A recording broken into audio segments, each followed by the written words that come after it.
Hey everybody, Daniel Rubino here with Windows Central, and check it out, we got the Lenovo Yoga 900 in-house. Now, if you've been paying attention, we already did a brief hands-on with this when we met up with Lenovo a few weeks ago, but this device is now available and they sent us a review unit, so we're going to just unbox it and show you what's inside. I'm very excited about this device. Now, the one that they sent us is actually Core i7, 512 gigs of storage and 16 gigs of RAM, which is pretty powerful, and you gotta love that presentation there by Lenovo. Really awesome just how everything just raises out and presents. And it's funny, as we're prepping this video, we're going over the specs, and so what I read off is pretty impressive, right? Core i7, 512 gigs of storage, 16 gigs of RAM, and I was expecting a really high price point. Instead, this is $13.99. You can actually get that right now, and to me, that's actually really a low price for a laptop with those kind of specs in it. In fact, the lowest version is still a Core i7, and it starts at $11.99. So if you want to save yourself $300, you can do that. But you know, for 512 gigs of storage and 16 gigs of RAM, that's pretty awesome. Now, unlike the Surface Book, you are not going to get a dedicated GPU at that level. Still, the Surface Book at Core i7 with those same specs is $2,600. And this is $1,400, so that is a huge difference in price points. Of course, there are going to be some differences between the two, but that's a lot of money. Anyway, let's take a look here. When we pull this out, now we got the silver finished one. It does come in two other color variants. That would be champagne, and then my favorite, which is the clementine orange, which if I was going to buy this, that's the one I would get. Clementine orange, as you can imagine, looks just like this orange, but it's the whole laptop. It looks really awesome. So here we go. Now, so to keep you in the loop, this is the Yoga 900, which is basically the Yoga 3 Pro updated. They just got rid of the 3 and the Pro line, and they're going to call it Yoga from now on. And you can see, in fact, they're putting Yoga right on the branding of the device instead of Lenovo. Although if you look real carefully, you can still see a little bit of the new Lenovo logo here in the corner. Definitely an interesting layout there, but clearly it's the Yoga that's going to take the real presence here. Still got that new watch hinge design. So this one's actually updated, but still has 813 movable parts to it. This is also part of the ventilation system, which they tell us is 20% improved over the last version. And you know, getting back to that, the last version, I really like the design of it. I own it.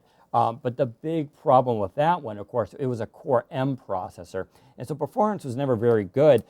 Here, though, you're talking about a full Core i7 processor, 6th generation Skylake. So that's going to be a huge, huge performance in comparison. You still got the nice sort of soft touch layout here, which feels really good. Updated trackpad.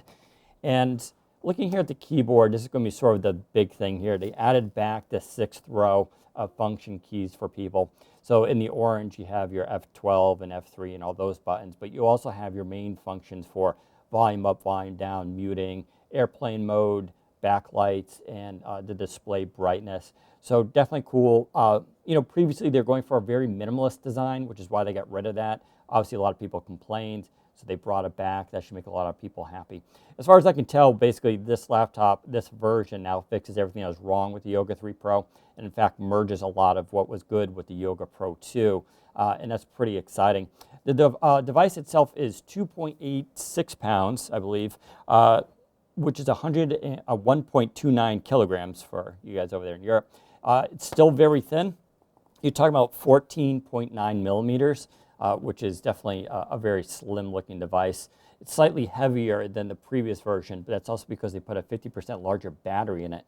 Now they're saying this gets 9 hours of dedicated video playback. We'll of course have to test that, but they seem to be very proud of the fact that the battery life is much better in this than the previous version. The Core M always underperformed in my opinion, and that was sort of the downside. Not only were we getting an underperforming processor, battery life was basically only at 7 hours, which is not very impressive for what was that device at the time.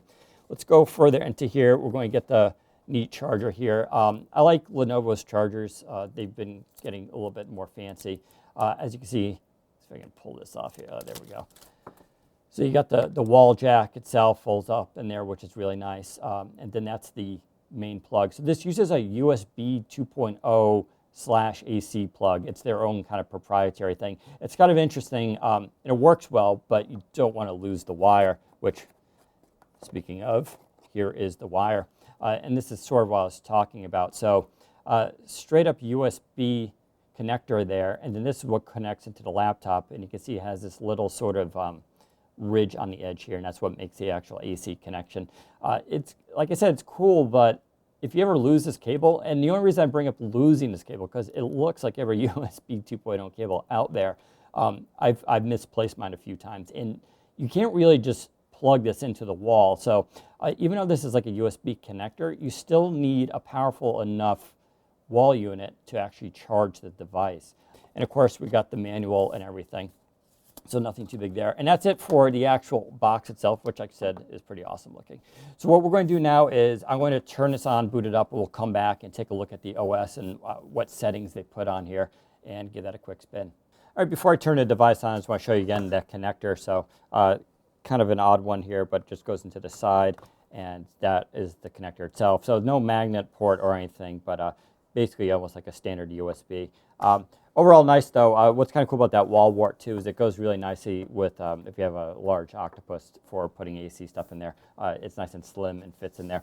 Let's give a tour of the device itself. Coming around to the side here, you have a USB 3.0 port, headphone jack. Then you have, of course, the main power button. You can see it's blinking to let you know it's in standby. There's also like a reset button, which is basically if the computer gets stuck and won't reboot, that basically forces the reset. And then you have an orientation lock. So when you use this in tablet mode, the big thing with Yoga is, of course, you can lock the orientation. It's kind of nice to have the button there for it.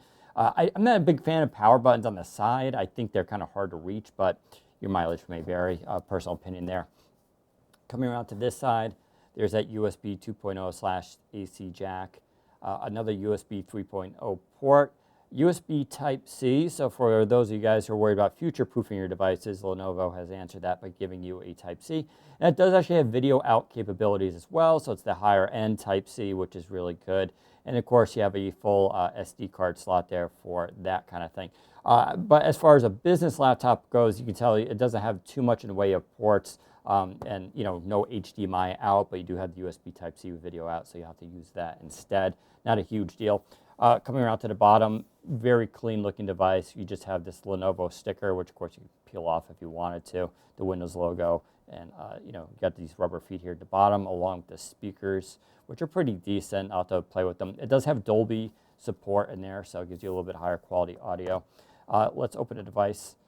And you do need to kind of use two hands, but it's very borderline. And you can see the display is on there. Let's turn up that display a bit. So display goes pretty bright. It's not the brightest one I've seen, but it's not dim either. And for those of you guys who work in dark rooms at nighttime, it can actually go really dark. I mean, that is barely visible. And that's actually a pretty good thing, I think. Yeah, that's kind of ridiculous. But you can basically sit in a dark room for that. Some little bugs here. I can see there it goes. A little delay there.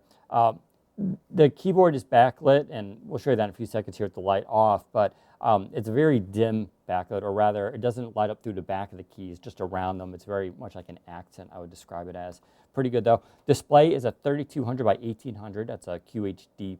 Of course, it's touchscreen, and why wouldn't it be? Because you got to do this with these Yogas after all, and you can make it into a tablet. And that's the reason, of course, why I have this giant bezel, which I know some people don't like. Lenovo kept the Windows button here, which is kind of interesting, as Microsoft is getting rid of those on their Surface Books, basically, and Surface Pro 4. But they kept it here. No tactile feedback. It doesn't vibrate or anything, and you have to kind of press it hard. But it's almost, you can barely see it there. I think most people are going to use this in Windows 10 anyway, so not a huge deal. That bezel, though, is obviously so when you hold it as a tablet, it works a little bit better. Some people aren't going to like that, but that's why you're getting a Yoga. Flip it around there. Of course, you can also use it in tent mode and presentation mode. Kind of nice looking, though. Trackpad is decent. This is a Synaptics trackpad, which I'm actually a big fan of, mostly because it does have the full settings in there. So you can sort of go through and really tweak it to your liking. Scrolling though is nice. In fact, it's got a little bit of a coast there going on, which is really good. Clicking, it's a little harder than I would like. I mean, it's not hard, but it does require a little bit of a force. And then you do have, of course, your left and right back buttons here for your context menus. And they feel a little bit different from the main trackpad itself. Simple, just Core i7 sticker there, so they kept everything minimal. In terms of preloaded software, this isn't a signature device from Microsoft, so you do get stuff there from Lenovo, including McAfee, which is unfortunate, but you can uninstall it, of course, if you don't like it. And then you do get these the host of Lenovo programs. Now, these are store apps, which I don't really have a problem with because I can just literally right-click on them and hit uninstall, and they're gone. If you go to the store, you can just re-download them. So as far as bloatware, these are very minimal. They're just a simple siloed app that you can just remove. But they're actually not too bad. If you go here to like Lenovo settings, there's actually some kind of cool stuff here. So you can go through and just kind of control stuff a lot easier for the camera, the microphone. You also have the companion app, which is pretty good. This will actually tell you your system status. It does a full checkup. You can even clean it and get rid of stuff in memory, and also check for updates, including for things like your BIOS. And Lenovo is actually really good about updating their PCs, including BIOS updates. So they're always kind of tweaking things. This is the default layout, though. Pretty good. No complaints here. Everything's working as it should. We did see a display driver crash, which I'm just getting gathering it's a Skylake issue. I've seen these on the Surface Book, the Surface Pros, and a couple devices now where Skylake just kind of has a display driver issue. That's obviously something to do with Intel and Microsoft, so they'll have to figure that one out. We're going to do a full review on this in the coming days, and so if you guys have questions, let me know. I'm a pretty big fan of it. It looks really nice. It's really light and thin. Just a really great design. Depending on what you feel about Lenovo, though, this should be a really good consumer device. And like I said, all those specs for $13.99 is actually pretty impressive. If we go in case you're wondering, by default, you have about 400 gigs free, and that's because they have two partitions here. So they have a Lenovo D backup one, which is probably where all the backup files exist. That's another 25 gigs. You could probably delete that if you want to and gain it back if you want to do that partition.